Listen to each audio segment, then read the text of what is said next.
కొన్ని పాయింట్లు తీసుకుందాం. ఆంధ్రప్రదేశ్ రాష్ట్ర ప్రభుత్వం 11వ తేదీన బడ్జెట్ ప్రవేశపెట్టింది. ప్రవేశపెట్టేటప్పుడు బడ్జెట్ తాలూకు విధానాలు ఎలాగున్నవి, బడ్జెట్ అనేసరికి సాధారణంగా అభివృద్ధి చెందుతున్న రాష్ట్రాల్లో సంక్షేమానికి అత్యధిక ప్రాధాన్యత ఇస్తాం, తర్వాత అభివృద్ధి. సంక్షేమం అభివృద్ధి రెండు ప్రాధాన్యతే, కానీ సంక్షేమానికి అభివృద్ధి చెందుతున్న రాష్ట్రాలు అంటే ఆసియాలు ఎక్కువ ఉన్నాయి, ఆఫ్రికాలో ఉన్నాయి, యూరోప్ లాంటి కంట్రీలు తప్పించి అభివృద్ధి చెందుతున్న రాష్ట్రాలన్నీ కూడా ఉన్నాయి. అందులో భారతదేశం కూడా అభివృద్ధి చెందుతున్న దేశమే కాబట్టి సంక్షేమానికి అత్యధిక ప్రాధాన్యత ఇస్తారు. మరి మన రాష్ట్రంలో బడ్జెట్ పరిస్థితి ఏమిటంటే, మనం ఒక్కసారి బడ్జెట్ గురించి చూసుకుంటే మనం ఈ సంవత్సరం బడ్జెట్ 2,94,427 కోట్లు ప్రవేశపెట్టింది ప్రభుత్వం. బడ్జెట్ ఈ సంవత్సరానికి అన్నమాట, ఈ ఆర్థిక సంవత్సరానికి అని అర్థం. మేము గతంలో 2023-24లో కూడా మేము బడ్జెట్ ప్రవేశపెట్టాము జగన్మోహన్ రెడ్డి గారి ఆధ్వర్యంలో. అది 2,79,279. అంటే మా బడ్జెట్కి ఎంతో కొంత ఎక్కువ పెట్టాలని ఆలోచనతో వీళ్ళు బడ్జెట్ పెట్టారు తప్ప మేమేమైతే హామీలు ఇచ్చామో, అభివృద్ధి ఏమైతే చెయ్యాలో దాన్ని దృష్టిలో పెట్టుకుని బడ్జెట్ పెట్టలేదు. బడ్జెట్ అంతా సింపుల్గా మీ అందరికీ తెలుసు, ప్రత్యేకంగా చెప్పక్కర్లేదు. బడ్జెట్ అయితే ప్రతి ఇంట్లో ఉన్న వ్యక్తికి తెలుసు, ప్రతి ఇల్లాలకి తెలుసు. బడ్జెట్ అంటే ఒక సంవత్సరానికి వచ్చే ఆదాయం ఎంత, ఒక సంవత్సరంలో అయ్యే ఖర్చు ఎంత. ఆదాయం ఎక్కువైతే మిగులు బడ్జెట్ అంటారు, ఖర్చులు ఎక్కువైతే తగులు బడ్జెట్ అంటారు, దాన్ని ఇంగ్లీష్ డెఫిసిట్ బడ్జెట్ అంటారు. ఆ విధంగా ఉంటుంది. అదే బడ్జెట్ సింపుల్గా. అంటే ఆదాయము, ఖర్చులు, మిగుల, తగుల అనేది బడ్జెట్. మరి ఈరోజు మనం చూసుకుంటే ఇప్పుడే బడ్జెట్ గురించి మీకు చెప్పాను. ఇక మనం సంక్షేమం గురించి కూడా ఒకసారి మాట్లాడతాం. గతంలో మేము గిరిజనుల కోసం 6,929 కోట్లు కేటాయించాం.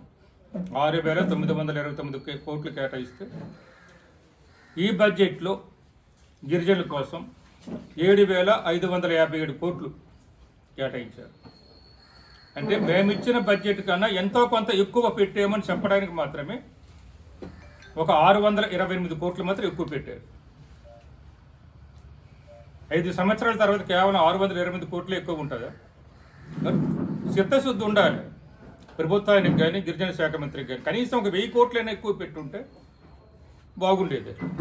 అప్పుడు నిజంగా బడ్జెట్ పెట్టారు అనుకోరు. కానీ ఎక్కువ చూపించాలని తాపత్రయం, ఎక్కువ చేసామని చెప్పుకోవడానికి అక్కడ ఉన్న ప్రభుత్వం కానీ, గిరిజన శాఖ మంత్రి కానీ కేవలం 628 కోట్లు మాత్రం పెట్టారు. అంటే బడ్జెట్లో మనం టోటల్ బడ్జెట్లో చూసుకుంటే మాకు కేటాయించింది ఎంత అంటే 2.56% అన్నమాట. మొత్తం బడ్జెట్లో గిరిజనులకు కేటాయించింది 2.56% మాత్రమే కేటాయించారు. సాధారణంగా గిరిజనులకు కానీ, దళితులకు కానీ, బీసీలకు కానీ, మైనారిటీలకు కానీ కేటాయించేటప్పుడు జనాభా ప్రాతిపాదికన కేటాయిస్తాం. ఎందుకంటే చంద్రబాబు నాయుడు గారు ఇప్పుడు అభివృద్ధి చేస్తున్నాను, అందరూ నావాలు అంటారు. అటువంటిప్పుడు ఏం చేయాలి? జనాభా ప్రాతిపాదికన తీసుకొని బడ్జెట్ని పెట్టాలి. జనాభా ఎంత ఉన్నారు? గిరిజనులు ఉన్నారు, 6% గిరిజనులు ఉన్నారు కాబట్టి 6% బడ్జెట్ ఇవ్వాలి. మేము ఇవ్వలేదనే కదా మమ్మల్ని విమర్శిస్తున్నారు, మేము తక్కువ చేసామనే కదా. మరి వీళ్ళు గిరిజనులకి 6% బడ్జెట్ ఇవ్వాలి, మనల్ని ఇవ్వలేదు.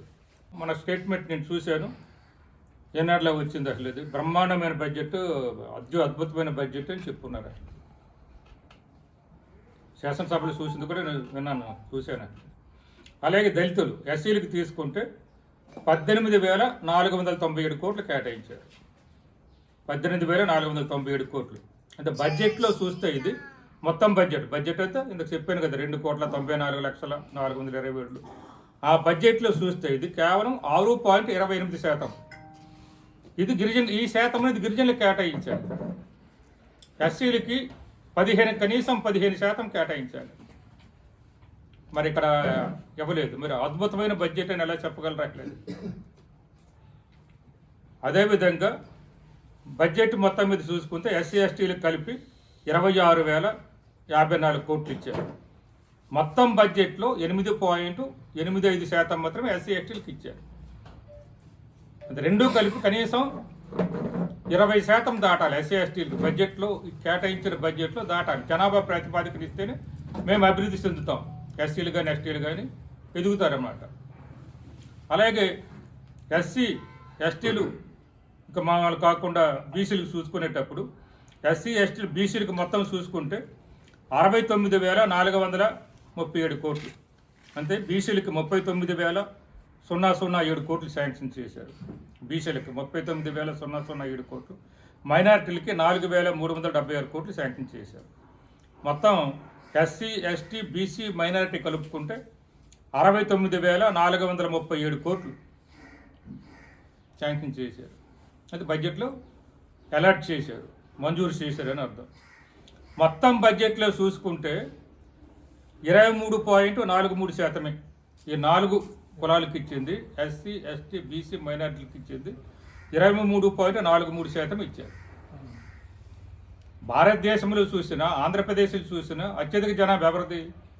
ఎస్సీలు ఎస్టీలు బీసీలు మైనారిటీలే కదా. మిగతా వాళ్ళందరూ మనకు తక్కువ జనాభే కదా. మరి వాళ్ళకి బడ్జెట్లో కూడా కనీసం ఒక 40% శాంక్షన్ చేసుకుంటే మాది గొప్ప బడ్జెట్, మాది బ్రహ్మాండమైన బడ్జెట్ అని చెప్పుకోవచ్చు. నేను అలా చేయలేదు. అసలు మమ్మల్ని విమర్శించారు కాబట్టి మీకు వివరంగా నేను చెప్తున్నాను.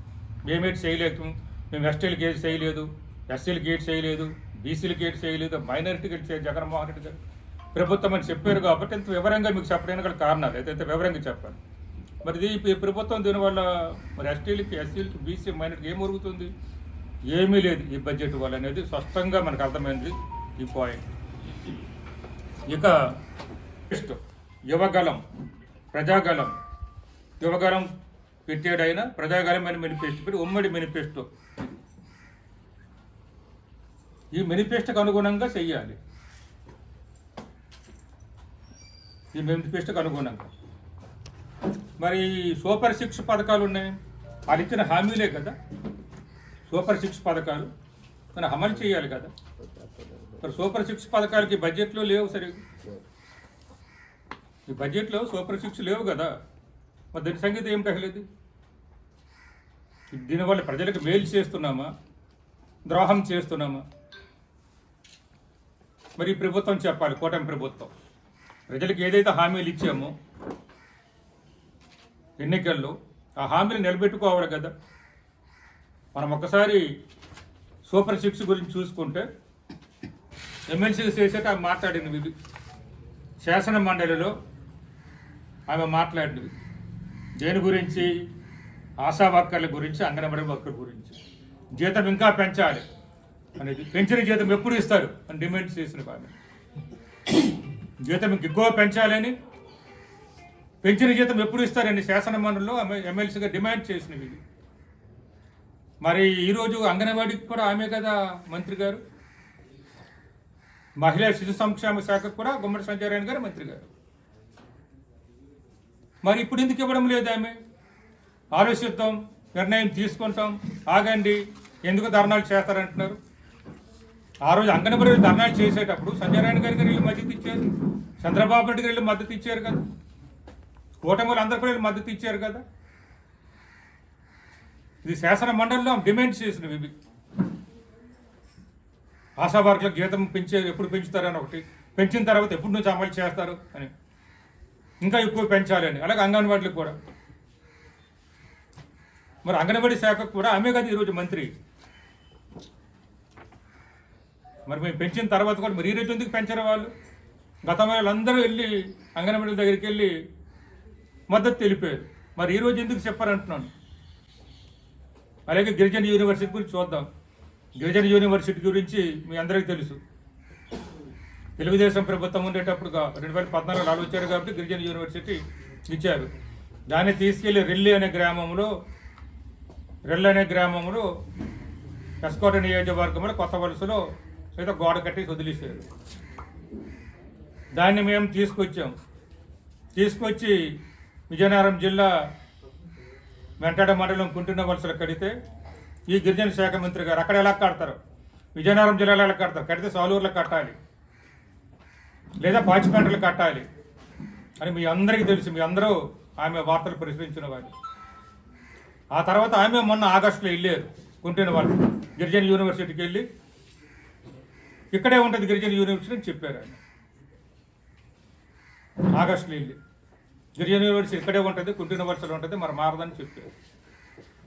మరి ఇప్పుడేమో శాసనసభలో విద్యాశాఖ మంత్రి గారు మేము మళ్ళీ పాతదానికి రెళ్ళ దగ్గర తీసుకెళ్తామంటున్నారు. ఎవరు కరెక్ట్ అసలు ఇది? కప్పదాట్లు ఎవరు వేస్తున్నారు? నిలకడ లేనిది ఎవరికి? సైకోని ఎవరికి పిలుస్తున్నారు? అసలు మా నాయకుడికి సైకోని పిలుస్తారా? దీన్ని బట్టి ఆలోచించండి, ఎవరు సైకోలు అవుతారు? గంటకు ఒక నిర్ణయాలు తీసుకున్న వాళ్ళు అవుతారా, వీళ్ళు అవుతారా? ఒక గిరిజన యూనివర్సిటీ నేను చెప్తున్నాను. అసలు మేము ఎప్పుడు కూడా చంద్రబాబు నాయుడుకి కానీ పవన్ కళ్యాణ్ కానీ లోకేష్ కానీ తప్పుడు మాటలు ఎప్పుడూ మాట్లాడలేదు. కానీ గిరిజన శాఖ మంత్రి గారు మా నాయకుడికి ఏ విధంగా మాట్లాడితే మీ అందరికీ తెలుసు. మేము ఎప్పుడు కూడా గౌరవంగానే మాట్లాడతారు. గౌరవ ముఖ్యమంత్రి చంద్రబాబు నాయుడు గారు, గౌరవ పవన్ కళ్యాణ్ గారు, గౌరవ విద్యాశాఖ మంత్రి లోకేష్ గారు అని చెప్తుంటాం.